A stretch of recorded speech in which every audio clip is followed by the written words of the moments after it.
Dans cette vidéo, je voulais te parler d'un témoignage que j'ai eu d'une personne que j'ai eu en coaching et qui, voilà, on faisait un petit peu le détail de ce qu'elle vivait et tout, et à la fin, elle me dit vraiment, elle me dit quand je me regarde, quand je me vois, je me dis c'est pas possible, c'est pas possible. Qu'est-ce que j'ai pu faire pour en arriver là?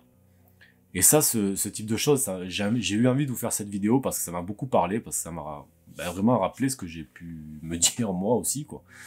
Et ça m'a vraiment pris là au trip quand elle m'a dit ça. Parce que j'en ai assez d'entendre ce genre de choses, quoi. Parce que, alors pas du tout par rapport à elle, mais j'en ai assez de voir tant de gens qui subissent ça et qui continuent en fait à utiliser des mauvaises solutions pour régler ce problème. D'accord?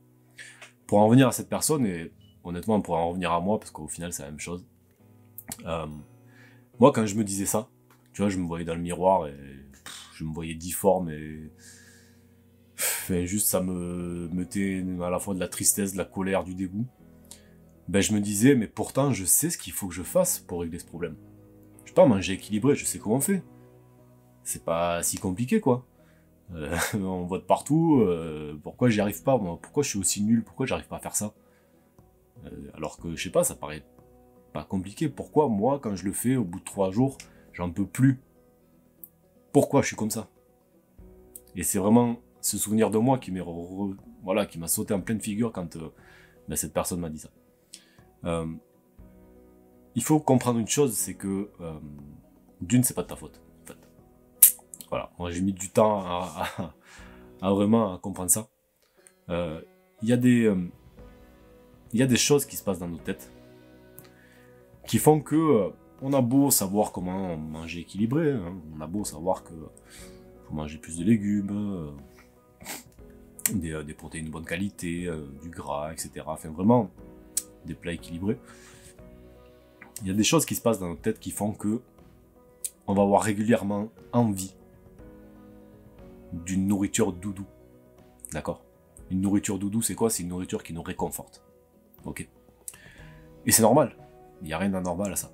C'est normal parce que ça fait du bien. De temps en temps, un bon plat qui nous réconforte et qui nous fait du bien.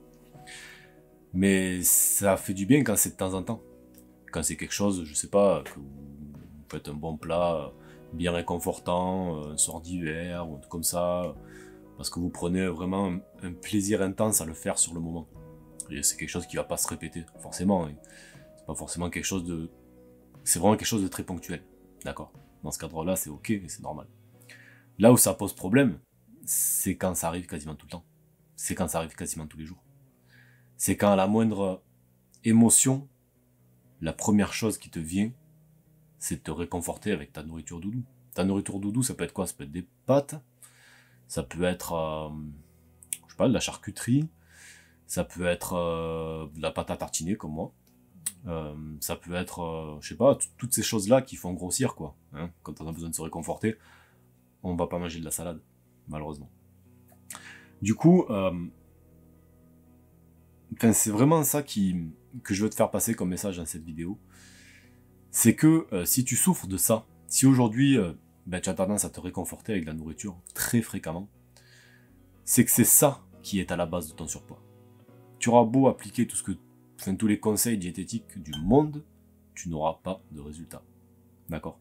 Ton problème source, c'est celui-là. Et ce problème, il n'est pas dû au fait que... je sais pas, que tu as des mauvaises habitudes. Il n'est pas dû au fait que tu as une génétique particulière. Il n'est pas dû au fait que, je sais pas, que tu as toujours été comme ça. Ça, c'est des choses que j'entends beaucoup. Ah, moi, dans ma famille, on est tous comme ça. Non, non, non. Il est lié à une chose, enfin plusieurs choses, mais une chose en particulier. C'est tes croyances. C'est lié à ce que tu te racontes. À comment tu te définis. Nos croyances, c'est quoi? Nos croyances, c'est le filtre qu'on applique à la réalité, d'accord? C'est un prisme par lequel on voit les choses, pardon, et qui modifie la réalité en fonction de nos pensées, de ce qu'on croit, d'accord? Nos croyances, elles ont été forgées par nos parents, par nos professeurs ou maîtres d'école, par nos expériences, ok? Et elles nous amènent en fait à voir les choses d'une certaine façon. Et pour beaucoup d'entre nous, personnes en surpoids généralement, une de ces croyances, enfin plusieurs de ces croyances sont en rapport avec la nourriture. Et c'est, ça peut être des trucs type j'ai passé une mauvaise journée au travail, j'ai besoin de me réconforter en mangeant un truc. Je m'ennuie, j'ai besoin de manger. D'accord? C'est des exemples que je te donne comme ça, il y en a des dizaines et des dizaines d'autres. Donc l'idée là, c'est pas en fait de travailler, enfin pour en finir avec ça, l'idée c'est pas de travailler sur ce que tu manges. L'idée c'est de travailler sur tes croyances, sur tes pensées, c'est la même chose. D'accord? C'est de remplacer cette croyance qui est de te dire que toi t'es une personne qui mange quand elle va pas. Bien. Toi t'es une personne qui est une grosse mangeuse, par exemple aussi, c'est une autre croyance. Par des choses beaucoup plus vertueuses. Qui peut être, moi je suis une personne qui mange juste à sa faim, sans plus. Moi je suis une personne qui quand elle rentre stressée du travail, elle a besoin d'aller courir. Beaucoup plus vertueux. Moi je suis une personne qui, quand elle s'ennuie, en fait faire un petit peu de cocooning, aller prendre un bain et prendre 1 heure pour moi, c'est quelque chose qui... c'est la première chose à laquelle je pense. D'accord? Donc ça c'est les choses sur lesquelles on travaille, moi avec lesquelles je travaille avec mes clientes. On travaille à se donner le choix. À se donner le choix, arrêter d'être obligé de lier certaines émotions à la nourriture. Et se donner le choix de se dire, ok, il se passe ça dans ma vie, qu'est-ce que je choisis de croire? Qu'est-ce que je choisis de penser?